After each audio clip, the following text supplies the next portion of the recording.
আসসালামু আলাইকুম।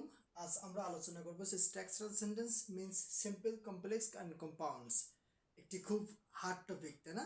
আচ্ছা, আমরা এটাকে হার্ড হিসেবে কনসিডার না করে একটু ইজি হিসেবে কনসিডার করি।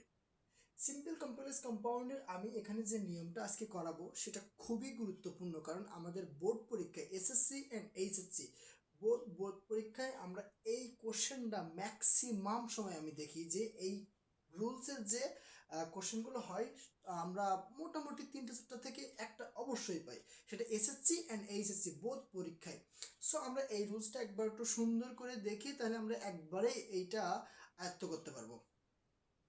প্রথমত, সিম্পল সেন্টেন্সে যদি সাবজেক্ট এবং ভার্ব এবং অবজেক্ট একদমই 3টা পার্ট থাকবে, বাট 3টা পার্টে সাবজেক্ট এবং অবজেক্টের পার্টে একটু ডেফিনেশনটা একটু ভিন্নভাবে করা হবে।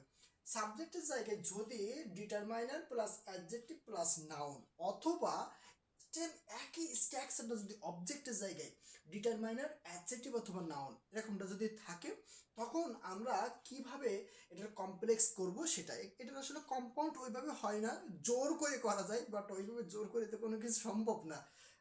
যার কারণে এটার কমপ্লেক্সটাই আমরা করে সন্তুষ্ট থাকি, কম্পাউন্ড আসলে ওইভাবে দেয়ও না, আর এটা করাটাও ঠিক হবে না। আচ্ছা, তাহলে আমরা প্রথম এক্সাম্পলটা একটু দেখি। An old man wax hard.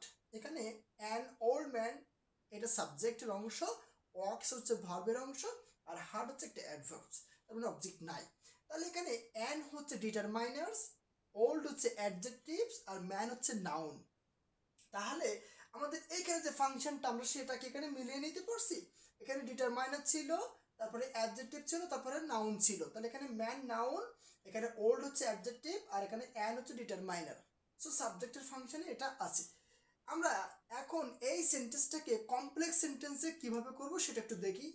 এইরকম এক্সাম্পল হুবাহু পড়ে যায় আমাদের বোর্ড কোশ্চেনের এসএসসি এবং এইচএসসির ক্ষেত্রে, শুধু ওয়ার্ডগুলোর পরিবর্তন থাকে। আমরা একটু ভালো করে দেখি কেমন। তাহলে প্রথমে আমরা এখান থেকে আর্টিকেলসটা নিব। এখন আমরা জানি আর্টিকেলস এখানে ভাউলস এবং কনসোনেন্টের উপর ডিফারেন্ট করে এ অথবা অ্যানটা বসে। এখানে হচ্ছে ও ভাউল ছিল, তাই এখানে অ্যান বসছে। আমরা এখানে অ্যান না নিয়ে এ নিব, কারণ এখানে এই যে অ্যাডজেক্টিভটা আছে এটা আমরা পরে বসাবো, ম্যানটাকে নিব সব সময়। তার মানে আর্টিকেলসের সাথে নাউন্সটা নিয়ে নিব, এ ম্যান। ওকে, এরপরে আমরা একটা রিলেটিভ প্রোনাউন নিব। রিলেটিভ প্রোনাউন বলতে হু অথবা হুইসি ধরেন। এখন হু হচ্ছে ব্যক্তির ক্ষেত্রে বসে, আর হুইস হচ্ছে বস্তুর ক্ষেত্রে বসে। সো এটা এ ম্যান একটা ব্যক্তি, তাহলে আমরা এখানে হু বসালাম। আচ্ছা, এরপরে আমরা জানি যে এখানে এইটুকু হচ্ছে একটা স্বাধীন ক্লাসের অংশ, ওয়ার্কস হার্ড। এখন এখানে এই যে ভার্বটা আছে, এই ভার্বের অনুযায়ী আমরা একটা হেল্পিং ভার্ব এখানে আমরা ধার নিব। কারণ আমি একটু ক্লিয়ার করে এখানে বলার চেষ্টা করি, আমরা যখন একটা সিম্পল সেন্টেন্সে থাকি তখন সিম্পল সেন্টেন্সে কয়টা ফাইনাইট ভার্ব থাকে? একটা ফাইনাইট ভার্ব থাকে। আর আমরা জানি যতগুলো ফাইনাইট ভার্ব ততগুলো ক্লজ, আর একটা ফাইনাইট ভার্ব মানে একটা ক্লজ। তাহলে সিম্পল সেন্টেন্সে একটাই ক্লজ থাকে, একটাই ফাইনাইট ভার্ব থাকে। কিন্তু যখন আমরা কমপ্লেক্স সেন্টেন্সে যাই অথবা কম্পাউন্ড সেন্টেন্সে যাই, তখন আমাদের কয়টা ক্লজ থাকে? কমপ্লেক্স সেন্টেন্সেও 2টা ক্লজ থাকে, কম্পাউন্ড সেন্টেন্সেও 2টা ক্লজ থাকে। তার মানে 2টা ক্লজ 2টা ফাইনাইট ভার্ব। বাট আমাদের এখানে আছে কিন্তু একটা ফাইনাইট ভার্ব, কারণ আমরা সিম্পল থেকে আসতেছি। তাহলে সিম্পল থেকে যখন আসবো তখন একটাই ফাইনাইট ভার্ব থাকবে, এটা তো স্বাভাবিক। এখন কমপ্লেক্সে গেলে আমাদের 2টা ফাইনাইট ভার্ব লাগবে, অথবা কম্পাউন্ডে গেলেও আমাদের 2টা ফাইনাইট ভার্ব লাগবে, কিন্তু আছে কয়টা? একটা। এখন আমরা জানি যে সিম্পল থেকে যখন কমপ্লেক্স অথবা কম্পাউন্ডে যাব, বা কোনো কমপ্লেক্স থেকে যখন সিম্পলে আসবো অথবা কম্পাউন্ড থেকে যখন সিম্পলে আসবো, তখন আমরা কোনো রুলস যখন খুঁজে পাবো না, যখন কোনো সূত্র খুঁজে পাবো না, তখন আমরা সবসময় স্বাধীন ক্লজের দিকে খেয়াল করলে আমরা ওখান থেকে সূত্র বের করতে পারবো, যে এখান থেকে আরেকটা ক্লজের সূত্র কীভাবে বাইর করা যায়। সো এখানে ওয়ার্কস এটা প্রেজেন্ট টেন্সে আছে, এখানে এই প্রিন্সিপাল ভার্ব। মানে প্রেজেন্ট টেন্সে থাকলে আমরা ওই ভার্বের দিকে আমরা আরেকটা ভার্ব নিব, সেটা হচ্ছে অ্যামিজার অথবা ওয়াজায়ার। তাহলে ওয়ার্কস প্রেজেন্ট টেন্সে আছে, তাহলে আমরা এখানে কি নিতে পারি? ইজ নিতে পারি, কারণ এ ম্যান সিঙ্গুলার, তার জন্য আমরা ইজ নিতে পারি। A man who is. তারপর আমরা যে অ্যাডজেক্টিভটা বাকি রেখেছিলাম সেটা এখানে বসিয়ে দেব, old. A man who is old. এবার আমাদের বাকি যে অংশটুকু ছিল হুবহু বসাই দেব, ওয়ার্কস হার্ড। এবার দেখেন তো, এ man who is old works hard. এখানে এটা একটা ফাইনাইট ভার্ব, আর এটার একটা ফাইনাইট ভার্ব। তার মানে আমরা যদি বলি যে এটা একটা ক্লজ, আর এটা আর একটা ক্লজ, 2টা ক্লজ। আমরা ট্যাগ কোশ্চেনের সময় শিখেছিলাম কমপ্লেক্স সেন্টেন্সে রিলেটিভ প্রোনাউন যখন থাকবে তার মানে রিলেটিভ প্রোনাউন কোনো ক্লজের আগে থাকলে সেটাকে কি বলবো, অধীন ক্লজ। তার মানে এইটা অধীন ক্লজ আর এইটা স্বাধীন ক্লজ। আর এই দুইটা ক্লজের সাবজেক্ট হচ্ছে এমএন, মানে এখানে একটা সাবজেক্টে দুইটা ক্লজেরই একটা সাবজেক্টে দুইটা ক্লজের সামনে বসে সেটা দুইটা সাবজেক্ট মানে দুইটা ক্লজেরই সাবজেক্টের দায়িত্ব পালন করতেছে হচ্ছে একটা সাবজেক্ট। ওকে, আচ্ছা এবার আমরা দ্বিতীয় এক্সাম্পলটা দেখি। কবিতা স আ বিগ ট্রি। এখানে আ হচ্ছে ডিটারমাইনার, বিগ হচ্ছে অ্যাডজেক্টিভ আর ট্রি হচ্ছে নাউন। সো এখানে একইটা মিল আছে, এখানে ডিটারমাইনার ছিল, অ্যাডজেক্টিভ ছিল আর নাউন ছিল। আচ্ছা, এখন আমরা এই সেন্টেন্সটাকে কমপ্লেক্স করব, তাহলে কিভাবে করতে হবে? প্রথম আমরা সাবজেক্ট বসিয়ে নেই, কবিতা।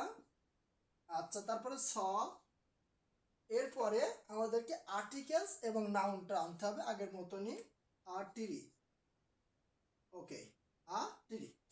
এরপরে আমাদের একটা রিলেটিভ প্রোনাউন ইউজ করতে হবে, হু অথবা হুইস। আমরা এটির একটা বস্তু, তাহলে আমরা এখানে হুইস লিখলাম। ওকে, এবার আমাদের ঠিক আগের মতন একটা হেল্পিং ভার্ব কার্য করতে হবে, কারণ আমরা যখন সিম্পল সেন্টেন্স থেকে আসবো তখন আমাদের একটা হেল্পিং ভার্ব থাকে, বাট আমরা কমপ্লেক্স অথবা কম্পাউন্ডে যাইতে গেলে আমাদের দুইটা ফাইনাইট ভার্ব লাগে। সো এখানে স একটা ফাইনাইট ভার্ব আছে, তাহলে আমাদের আরেকটা ফাইনাইট ভার্ব আনতে হবে। তো স তো পাস্ট টেন্সে আছে, সি স সিন পাস্ট টেন্সে আছে, তাহলে পাস্ট টেন্স থাকলে আমরা হেল্পিং ভার্ব কোনটা নিব?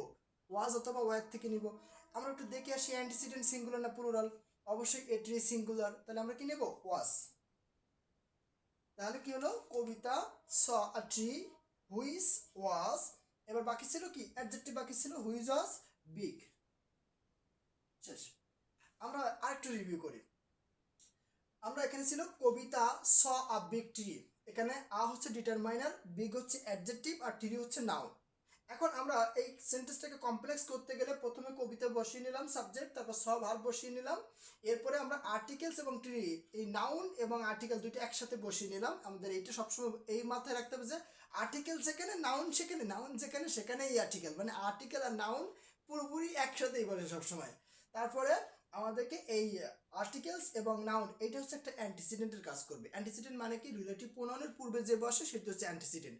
আর অ্যান্টিসিডেন্ট যদি ব্যক্তি হয় তাহলে আমরা হু লিখি, আর অ্যান্টিসিডেন্ট যদি বস্তু হয় তাহলে আমরা হুইস লিখি। তাহলে এটি একটা বস্তু, তাহলে আমরা এখানে হুইস লিখেছি। আর এখানে স পাস্ট টেন্সে আছে, সেজন্য আমরা একটা হেল্পিং ভার্ব কার্য করে নিয়ে আসলাম, ওয়াজ। কারণ আমরা জানি একটা কমপ্লেক্স সেন্টেন্সে দুইটা ক্লজ থাকে, আর দুইটা ক্লজে দুইটা ফাইনাইট ভার্ব থাকে। আর আমাদের আগের ক্লাসে সিম্পল সেন্টেন্সে একটা ক্লাস থাকে, একটা ফাইনাইট ভার্ব থাকে, সেজন্য একটা ফাইনাইট ভার্ব আমাদেরকে ধার করে আনতে হয় সবসময়, যার কারণে আমরা ধার করে আনলাম ওয়াজ। এরপরে হচ্ছে এখানে অ্যাডজেক্টিভটা বাকি ছিল, সেটা বসিয়ে দিলাম। তাহলে আমরা ওয়ান শট আরেকবার রিভিউ করি কেমন?